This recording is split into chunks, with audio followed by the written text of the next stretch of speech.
Hello everyone, we are playing Gabriel Knight 2 and I am ready to continue this game. I do hope you are too.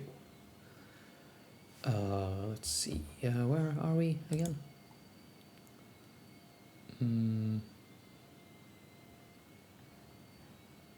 Oh yeah, we need to pick up something from the wardrobe. That's what we're doing. Walking through someone else's secret passages. Oh, random key hanging around.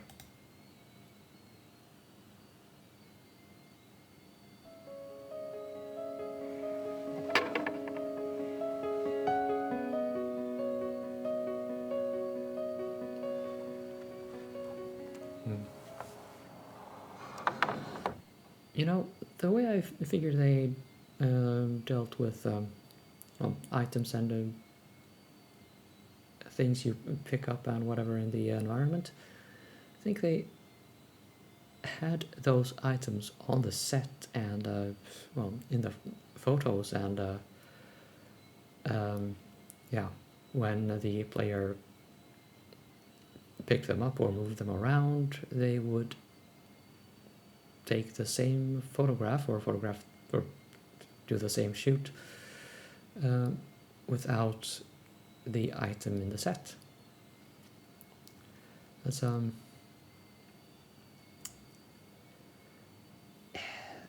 very roundabout way of doing things instead of just having the game draw say a 2D icon of an item in place of, well, I mean where it should be.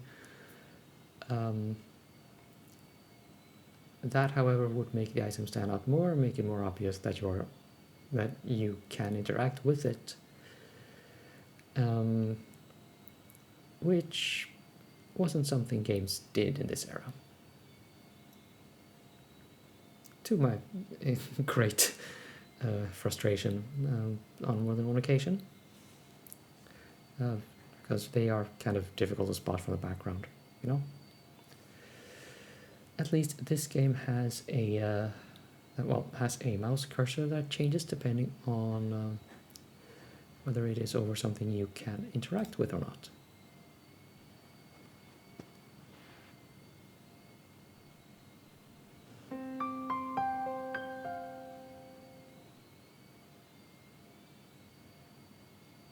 That must be Wolfgang.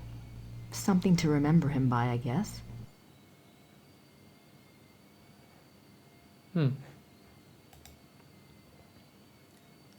This informs us that Gerda has some kind of sentimentality towards Wolfgang Ritter.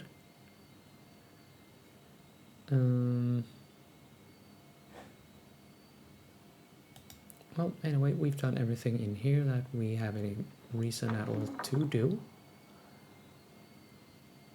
So let's just go back through.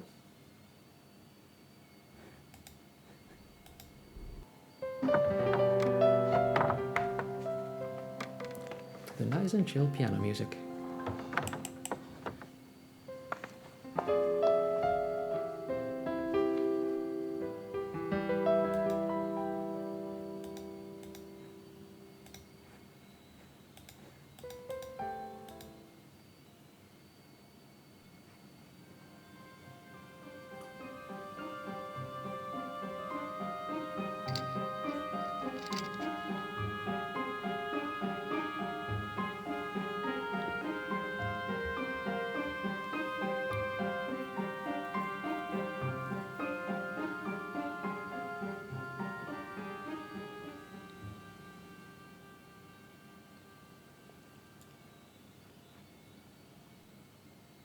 And if you were playing this game in the 90s,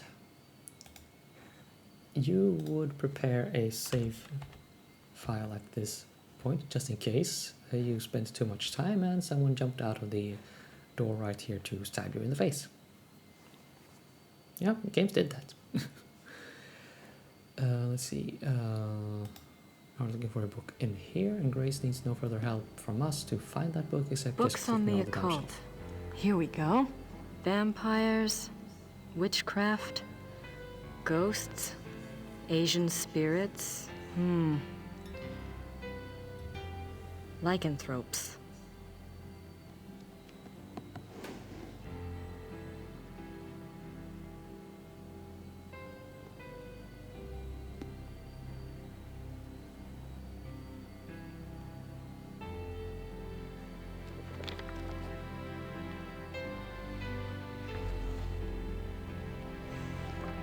How did you get in here? Oh, hi. Uh-oh. How did you unlock the door?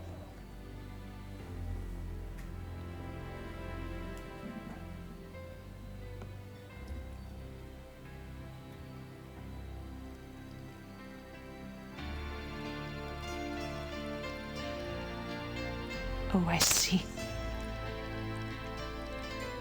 All right. Look, let's just drop all the pretense, okay? Obviously, I found the passageway. I know what's been going on in this little Alpinian love nest, and really, I couldn't care less. If you want to screw around with your employer, that's none of my business. But what I won't put up with is assisting the Schattenjäger crap. I gave up school to work on this stuff because I thought it was important. I'm doing the research that Gabriel wanted, and so help me, I'm gonna be doing more than just research this time around. And I'm not gonna sit around and wait for him to call and give me permission. And if you don't like it, it's just too damn bad! Okay, fine. You do the damn research.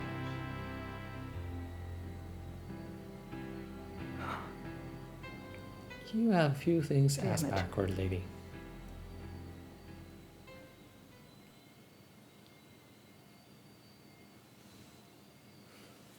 Well.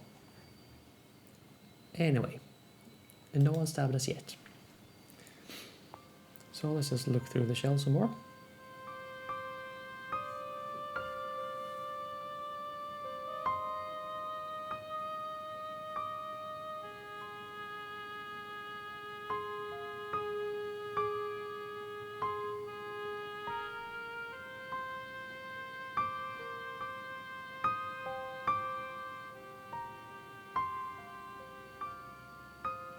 The Journal of Victor Ritter.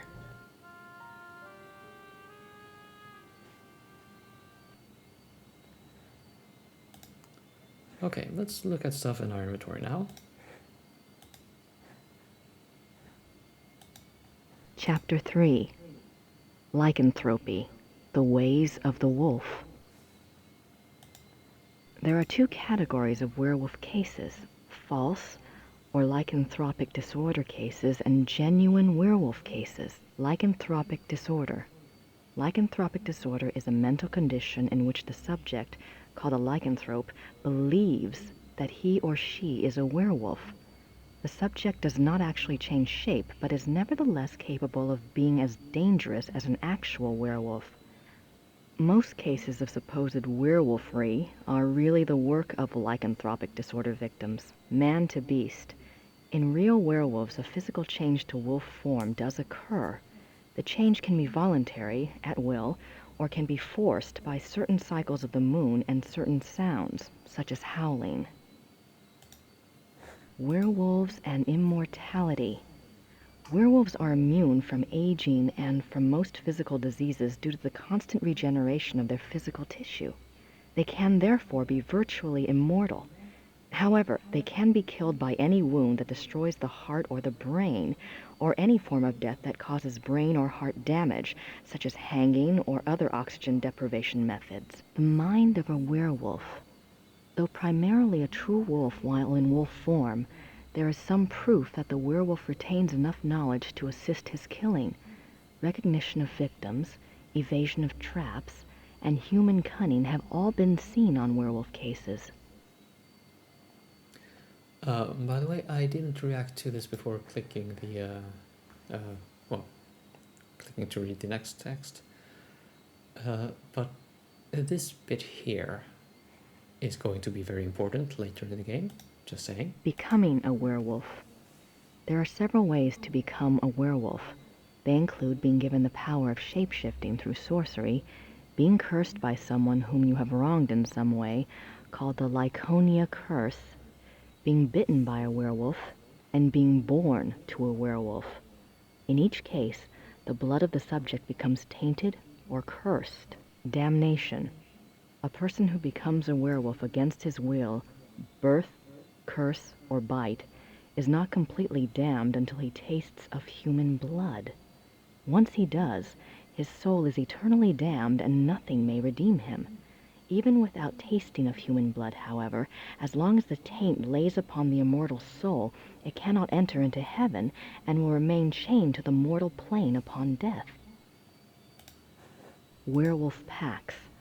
Like real wolves, werewolves can live alone for many years, yet the instinct for a pack often leads them away from their secretive lifestyles into revealing their nature to a priest or close associate, or converting another to werewolfery for companionship. This is when the otherwise cagey werewolf opens himself to detection. Werewolf packs cause immense destruction. A pack consists of one werewolf who became a werewolf through sorcery, birth, or curse. In other words, his is the original tainted blood. This werewolf is called the alpha werewolf. The remaining werewolves in the pack are called beta werewolves because they became werewolves through the bite of the alpha and carry the alpha's tainted blood. Alpha and beta werewolves. The relationship between alpha and beta werewolves is a complex one. Once a subject is bitten by a werewolf, his or her life and death are doomed to the werewolf curse. The victim does, however, have some hope. As long as they themselves do not taste of human blood, the curse is reversible. If the alpha werewolf is killed through some action of the beta's curse is broken. It is important to note that whether the beta werewolf was bitten by the alpha werewolf himself or by another beta, it is the alpha who must be destroyed, the source of the original tainted blood. It is also an interesting note that since betas and alphas share the same common blood, an alpha cannot physically harm a beta of his own bloodline by his own hand without inflicting the same injury upon himself. However, if a beta is harmed or killed by another, it does not affect the alpha. Symptoms of werewolfery. When hunting for a werewolf, it is important to remember that your biggest clues will come through your suspects' personalities. Becoming a werewolf is not transparent, no matter how the victim tries to hide it. The tainted subhuman blood greatly alters the subject's own mind and personality, even physical appearance. Therefore, look for symptoms in your human suspects that include increasing violence, increasing aggression, unprovoked rages, insomnia, restlessness, and other bizarre behavior. Unfortunately, over time, these symptoms can be brought under control, so do not rely upon them exclusively. A good example of this comes from a case reported by the ancient priesthood society, Manos del Sol of Brazil. A rash of werewolf killings there was tracked to a high-ranking officer in the army. The society became aware of the man mainly through rumors of his violent behavior and changed personality. The case was successfully resolved with a man's capture. Manos del Sol, Men of the Sun? I wonder if they're like Schottenjägers, only Brazilian.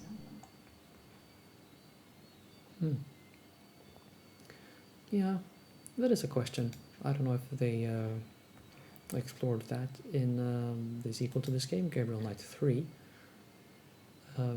Like I said, I've only played this game so far of the entire series. 4th of March, 1864. To King Ludwig II, most gracious ruler of all Bavaria. I beg your forgiveness for my forthrightness in this letter, but I fear terribly for your Majesty's safety and thus have no time for subtlety. I have heard that the one they call the Black Wolf is close to your Highness. I have been investigating this man for reasons I cannot name at present, and I have learned that he is extremely dangerous and can only have the most dire of motives at heart in anything he pursues. I beg your Highness only this. Please do not see this man alone, nor even with your servants only to guard you. I promise you, all will be made clear very shortly when my investigation is complete. For now, only keep yourself safe. Your most grateful servant, Christian von Ritter, Schloss Ritter, Rittersburg, Bavaria. And this letter was not sent.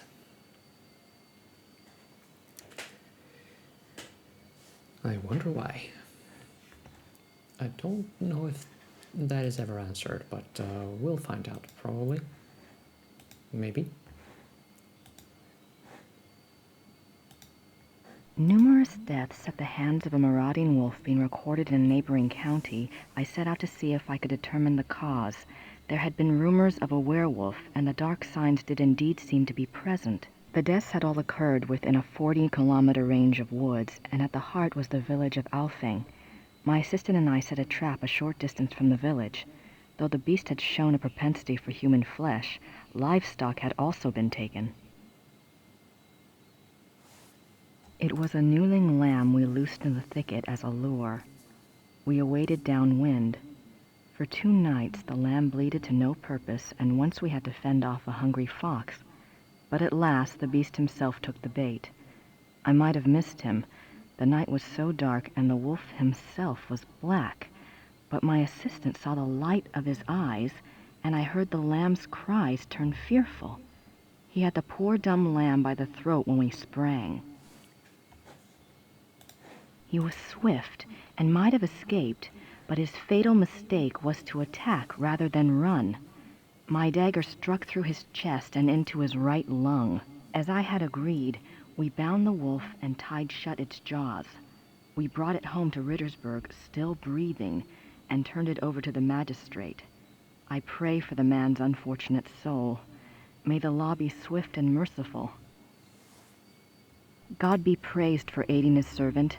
From his hand came the strength and wisdom to end the killing. Victor Ritter, Schottenjäger, 20 April 1750. That was quite a while ago.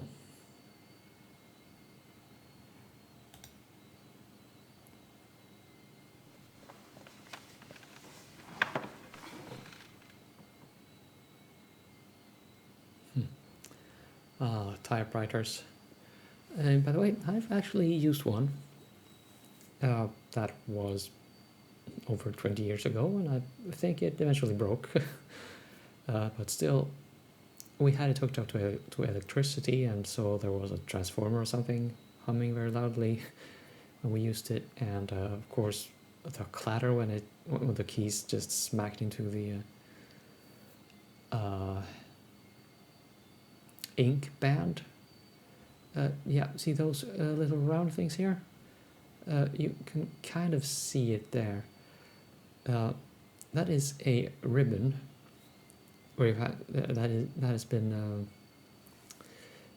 what do you say, impregnated with ink, and the keys are well, slammed up here, and the ribbon is held up, and yeah, the key with the type, or the arm with the type at the end of it, slams into the ribbon, and that presses some ink onto the paper. That's how typewriters work. And eventually these ink ribbons ran out. You would just pull them off and stick in the next one and keep at it. Anyway, we are going to call this man using a rotary dial phone, which I have also used, but that was way back in the 80s. Yeah, I'm old. Deal with it. At least I'm older than this game.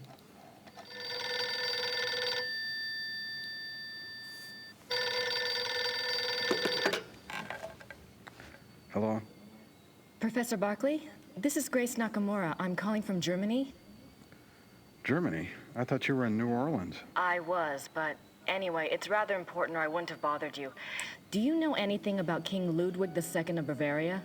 Well, that's a hell of a thing to ask a man in the middle of the night. Late 1800s, right? Yes. This isn't really my field, but I think he was crazy or something. I wish I knew. Do you know anyone who specializes in German history? Yeah, I have a friend at the University of Berlin. I'll ring him. What's your number there? It's 4989-555-7878. Okay, I'll call you back if I remember this conversation in the morning anyway. Great. Sorry again. Thanks. Bye. Bye.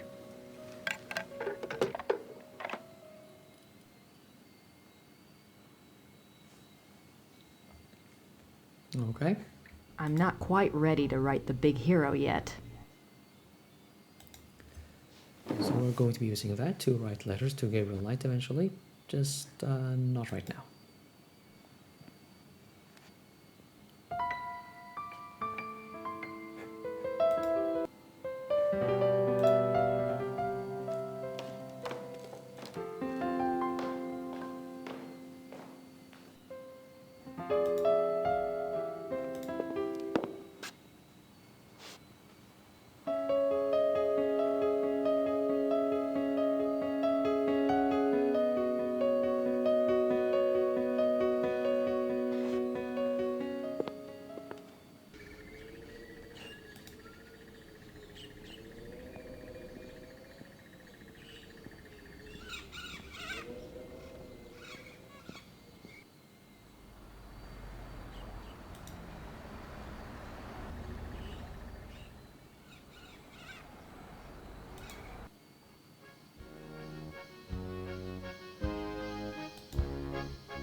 Herr Huber?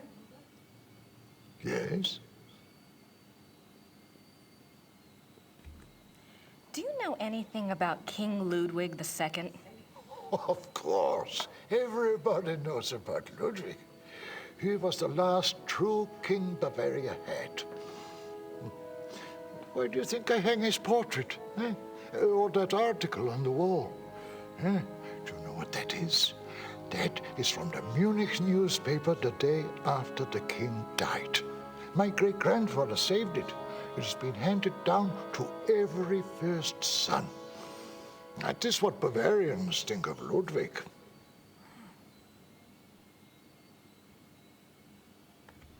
What was Ludwig like? Why is he so revered? Oh, he was a genius. He had a great mind, you know. He built castles, is what he did, and kept on building them until they killed him. Who killed him? Them, those politicians. They said he was crazy. Got a doctor to sign some papers. They arrested him. Then what happened? What do you think? They killed him. Oh, they said it was suicide. But me, I don't believe that. It was murder.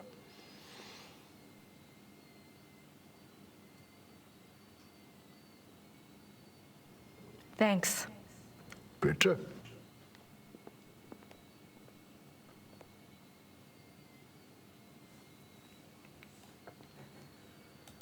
Right.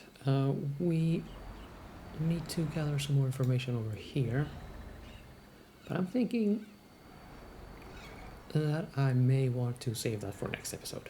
Looks like it will be a long conversation. Stay tuned, and we shall start the next episode in a big way, or something. A very wordy way.